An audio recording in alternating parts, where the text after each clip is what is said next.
ఓం శ్రీ సాయి సచ్చరిత్రము 16-17 అధ్యాయములు. బ్రహ్మజ్ఞానము. గత అధ్యాయములో చోల్కర్ తన మొక్కునెట్లు చెల్లించినో బాబా వానిని ఎట్లు ఆమోదించెతనో చెప్పితిమి. ఏ కొంచెమైనను భక్తి శ్రద్ధలతో ప్రేమతో ఇచ్చిన దానిని ఆమోదించదనని, గర్వముతోనూ అహంకారముతోనూ ఇచ్చిన దానిని తిరస్కరించదనని బాబా ఆ కథలో నిరూపించెను.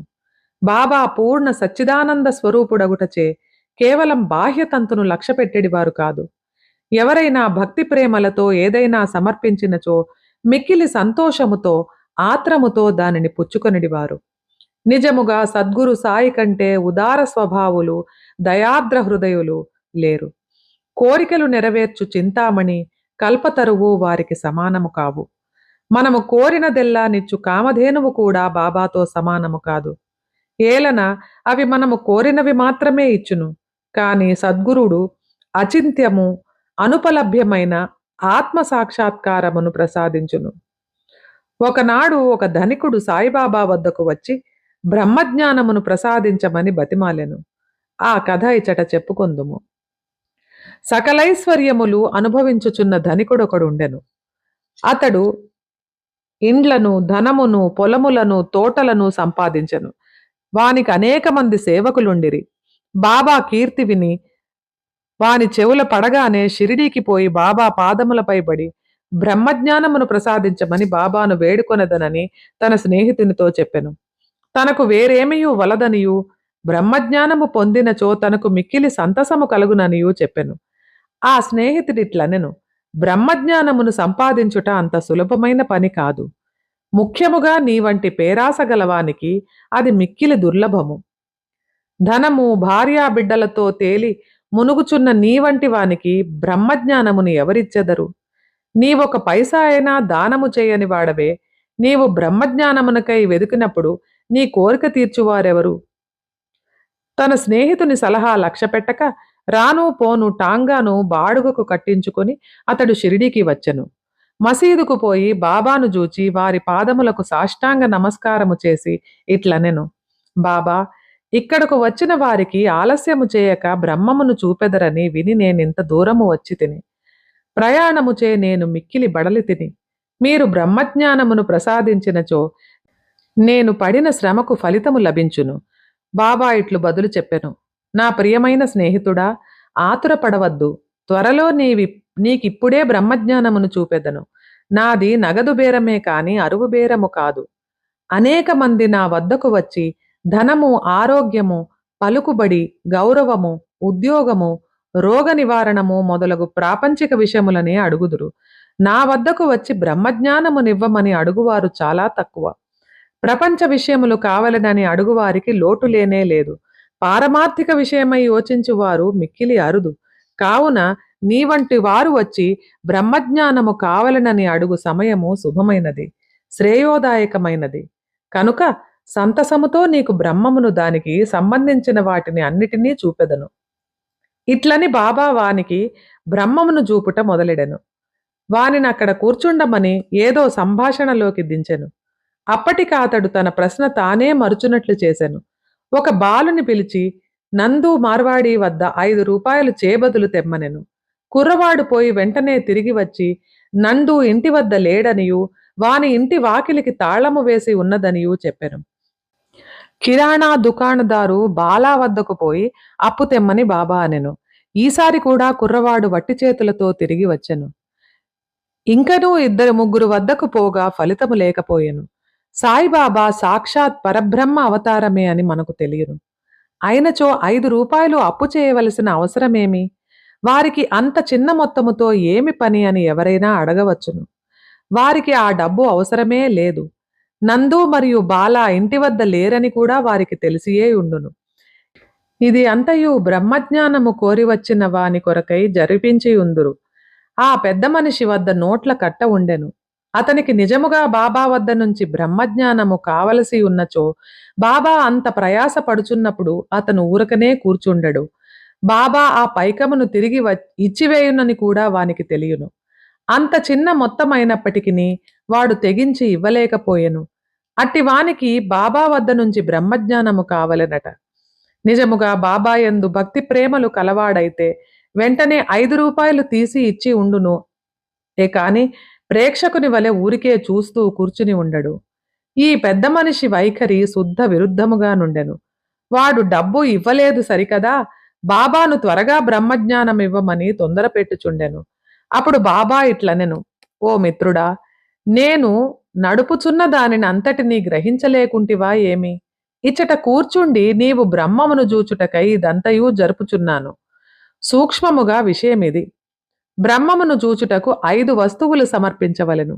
అవి ఏమన పంచప్రాణములు, పంచేంద్రియములు, మనస్సు, బుద్ధి, అహంకారము. బ్రహ్మజ్ఞానము లేదా ఆత్మసాక్షాత్కారమునకు బోవు దారి చాలా కఠినమైనది. అది కత్తివాదర వలె మిక్కిలి పదునైనది. అట్లనుచు బాబా ఈ విషయమునకు సంబంధించిన సంగతులన్నీయూ చెప్పెను. వానిని క్లుప్తముగా ఈ దిగువ పొందుపరిచితిమి. బ్రహ్మజ్ఞానము లేదా ఆత్మ సాక్షాత్కారమునకు యోగ్యత. అందరూ తమ జీవితంలో బ్రహ్మమును చూడలేరు. దానికి కొంత యోగ్యత అవసరము. ముముక్షుత లేదా స్వేచ్ఛనందుటకు తీవ్రమైన కోరిక. ఎవడైతే తాను బద్ధుడనని గ్రహించి బంధనముల నుండి విడువడుటకు కృత నిశ్చయుడై శ్రమపడి ఇతర సుఖములను లక్ష్యపెట్టక దానిని పొందుటకై ప్రయత్నించునో వాడు ఆధ్యాత్మిక జీవితమునకర్హుడు. విరక్తి లేదా ఇహపర సౌఖ్యములందు విసుగు చెందుట. ఇహపర లోకములందు గల గౌరవములకు విషయములకు విసుగు చెందిన గాని పారమార్థిక రంగములో ప్రవేశించుటకు అర్హత లేదు. అంతర్ముఖత. మన ఇంద్రియములు బాహ్యమును జూచుటకే భగవంతుడు సృజించి ఉన్నాడు. కనుక మనుష్యుడెప్పుడునూ బయటనున్న దానిని చూచును. కాని ఆత్మ సాక్షాత్కారము లేదా మోక్షమును కోరువాడు దృష్టిని లోపలకు పోనిచ్చి లోనున్న ఆత్మను ఏక ధ్యానముతో చూడవలెను. పాప విమోచన పొందుట. మనుష్యుడు దుర్మార్గ మార్గము నుండి బుద్ధిని మరలించినప్పుడు, తప్పులు చేయుట మానునప్పుడు, మనస్సు చెలింపకుండా నిలబెట్టలేనప్పుడు జ్ఞానము ద్వారా కూడా ఆత్మ సాక్షాత్కారమును పొందలేడు. సరి అయిన నడవడి. ఎల్లప్పుడూ సత్యమును పలుకుచు తపస్సు చేయుచు లోన జూచుచు బ్రహ్మచారిగా నుండిన గాని ఆత్మసాక్షాత్కారము లభించదు. ప్రియమైన వాని కంటే శ్రేయస్కరమైన వానిని కోరుకొనుట. లోకములో 2 తీరుల వస్తువులున్నవి. ఒకటి మంచిది, రెండవది ప్రీతికరమైనది. మొదటిది వేదాంత విషయములకు సంబంధించినది, రెండవది ప్రాపంచిక విషయములకు సంబంధించినది. ఈ రెండును మానవుని చేరును. వీనిలో ఒకదానినే అతడెంచుకొనవలెను. తెలివిగలవాడు మొదట దానిని అనగా శుభమైన దానిని కోరును. బుద్ధి తక్కువవాడు రెండవ దానిని కోరును. మనస్సును ఇంద్రియములను స్వాధీనమందుంచుకొనుట.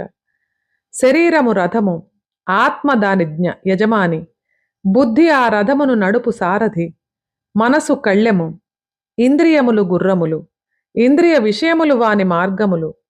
ఎవరికి గ్రహించు శక్తి లేదో, ఎవరి మనస్సు చంచలమైనదో, ఎవరి ఇంద్రియములు అస్వాధీనములో ఉండునో వాడు గమ్యస్థానమును చేరలేడు. చావు పుట్టుకల చక్రములో పడిపోవును. ఎవరికి గ్రహించు శక్తి కలదో, ఎవరి మనస్సు స్వాధీనమందున్నదో, ఎవరి ఇంద్రియములు స్వాధీనమందుండునో, ఎవడు తన బుద్ధిని మార్గదర్శిగా గ్రహించి తన మనస్సును పగ్గముతో లాగి పట్టుకొనగలడో వాడు తన గమ్యస్థానమును చేరగలడు, విష్ణుపదమును చేరగలడు. మనస్సును పావనము చేయుట. మానవుడు ప్రపంచములో తన విధులను తృప్తిగా ఫలాపేక్ష లేకుండా నిర్వర్తించని ఎడల అతని మనస్సు పావనము కాదు. మనస్సు పావనము కానిదే అతడు ఆత్మసాక్షాత్కారము పొందలేడు. పావనమైన మనస్సులోనే వివేకము, వైరాగ్యము మొలకెత్తి క్రమముగా ఆత్మసాక్షాత్కారమునకు దారితీయును. అహంకారము రాలిపోనిదే, లోభము నశించనిదే, మనస్సు కోరికలను విడిచిపెట్టనిదే ఆత్మసాక్షాత్కారమునకు అవకాశము లేదు. దేహమే నేనని అనుకొనుట గొప్ప భ్రమ. ఈ అభిప్రాయమందు అభిమానముండుటయే బంధమునకు కారణము. నీవు ఆత్మసాక్షాత్కారమును కాంక్షించినచో ఈ అభిమానమును విడువవలెను.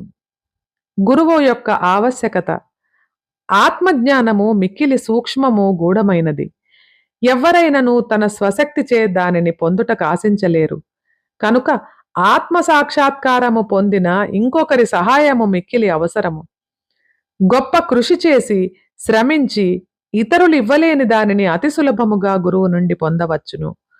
వారా మార్గమందు నడిచి ఉన్నవారు కావున శిష్యుని సులభముగా ఆధ్యాత్మిక ప్రగతిలో క్రమముగా ఒక మెట్టు మీద నుంచి ఇంకొక పై మెట్టుకు తీసుకొని పోగలరు. భగవంతుని కటాక్షము ఇది అన్నిటికంటే మిక్కిలి అవసరమైనది. భగవంతుడు తన కృపకు పాత్రులైన వారికి వివేకమును వైరాగ్యమును కలుగజేసి సురక్షితముగా భవసాగరము నుండి తరింపజేయగలడు. వేదములు అభ్యసించుట వల్ల గాని, మేధాశక్తి వల్ల గాని, పుస్తక జ్ఞానము వల్ల గాని ఆత్మానుభూతి పొందలేరు. ఆత్మ ఎవరిని వరించునో వారే దానిని పొందగలరు. అట్టివారికే ఆత్మ తన స్వరూపమును తెలియజేయునని కఠోపనిషత్తు చెప్పుచున్నది. ఈ ప్రసంగము ముగిసిన పిమ్మట బాబా ఆ పెద్ద మనుషుని వైపు తిరిగి, అయ్యా, నీ జేబులో బ్రహ్మము 50 దింతలు 10 రూపాయల నోట్ల రూపములోనున్నది. దయచేసి దానిని బయటికి తీయుము అనెను. ఆ పెద్ద మనుష్యుడు తన జేబు నుంచి నోట్ల కట్టలను బయటికి తీసెను. లెక్క పెట్టగా సరిగ్గా 25 10 రూపాయల నోట్లుండును. అందరూ మిక్కిలి ఆశ్చర్యపడిరి. బాబా సర్వజ్ఞతను జూచి వాని మనస్సు కరిగెను. బాబా పాదములపై పడి వారి ఆశీర్వాదనమునకై వేడెను. అప్పుడు బాబా ఇట్లనెను, నీ బ్రహ్మపు నోట్ల కట్టలను చుట్టిపెట్టుము. నీ పేరాసను లోభమును పూర్తిగా వదలనంత వరకు నీవు నిజమైన బ్రహ్మమును చూడలేవు. ఎవరి మనస్సు ధనమందు, సంతానమందు, ఐశ్వర్యమందు లగ్నమై ఉన్నదో వాడా అభిమానమును పోగొట్టుకొనంత వరకు బ్రహ్మమునెట్లు పొందగలడు? అభిమానమనే భ్రమ, ధనమందు తృష్ణ, దుఃఖమను సుడిగండము వంటిది. అది అసూయ అహంభావమును మొసళ్లతో నిండియున్నది. ఎవడు కోరికలు లేనివాడో వాడు మాత్రమే ఈ సుడిగుండమును దాటగలడు. పేరాశయు బ్రహ్మజ్ఞానము ఉత్తర దక్షిణ ధ్రువముల వంటివారు. అవి శాశ్వతముగా ఒకటికొకటి బద్ధవైరము గలవి. ఎక్కడ పేరాస గలదో అక్కడ బ్రహ్మమును గూర్చి ఆలోచించట గాని దాని ధ్యానమునకు గాని తావులేదు. అట్లైనచో పేరాస గలవాడు విరక్తిని మోక్షమును ఎట్లు సంపాదించగలడు? లోభికి భ్రాంతి గాని సంతుష్టి గాని దృఢ నిశ్చయము గాని ఉండవు. మనస్సునందు ఏమాత్రము పేరాశయున్నను సాధనములన్నీయు నిష్ప్రయోజనములు. ఎవడు ఫలాపేక్ష రహితుడు కాడో, కాంక్షను విడువడో, ఎవనికి వాని యందు విరక్తి లేదో అట్టివాడు గొప్ప చదువరి అయినప్పటికీ జ్ఞానం ఎందుకు పనికిరానిది. ఆత్మ సాక్షాత్కారము పొందుటకిది వానికి సహాయపడదు.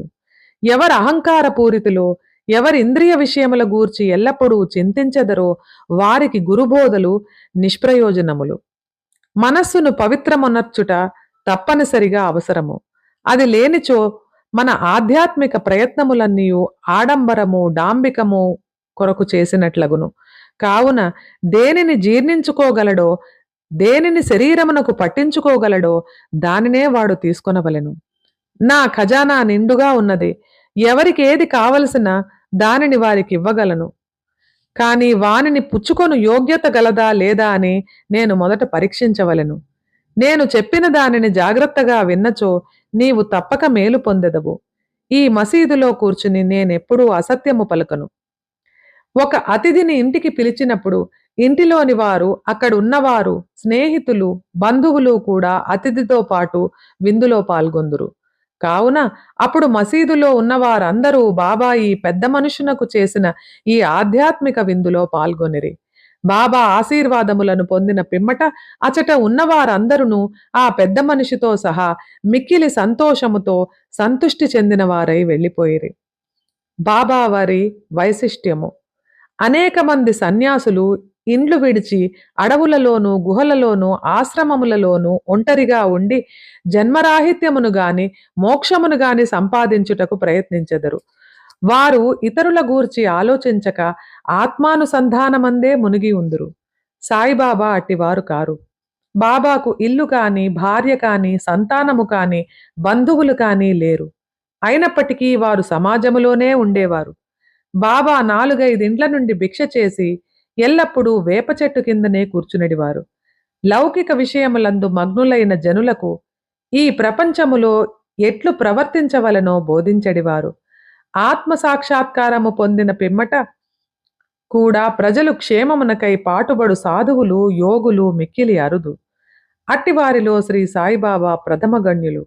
కనుక హేమత్ పంత్ ఇట్లు చెప్పెను: ఏ దేశమునందు సాయిబాబాను ఈ అపూర్వమైన అమూల్యమైన పవిత్ర రత్నము పుట్టినదో ఆ దేశము ధన్యము. ఏ కుటుంబములో వీరు పుట్టిరో అదియూ ధన్యము. ఏ తల్లిదండ్రులకు వీరు పుట్టిరో వారునూ ధన్యులు.